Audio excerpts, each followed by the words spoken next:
මචං මට පරිවර්තනනේ. ඔව් බං. උඹ ඉස්සෙල්ලාම මොකද පඩියනේ?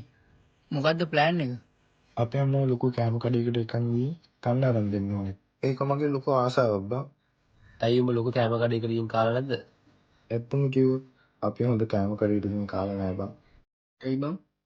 මගේ තාත්තා නැති වුණාන් පස්සේ පොඩි කාලේ ඉඳන් මම බලාගත්තේ මගේ අම්මා විතරයි. වැඩ කරන තැන අම්මට දෙන කෑම එක පවා මට තමයි ගෙනත් දෙන්නේ. ඒ වෙලේ අම්මා කෑවද කියලාවත් මන් දන්නේ නෑ. එතකොට මං අහනවා අම්මා කෑවද කියලා. හැම වෙලේම අම්මා කියන්නේ මං කෑව පුතේ පුතා කන්න. එහෙමයි. ඒ කාලේ මට බැරි වුණා අම්මට මොකද අරන් දෙන්න. ඒත් දැන් මට පුළුවන්. දැන් මම රස්සාවක් කරනවානේ.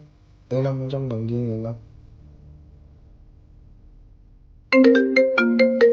හෙලෝ. අපිට අපට හටක් ඇදලා හොස්පිටල් එකේ අරන් යනකොටම නැති වෙලා කියලා ආරංචියක් ආවා බං.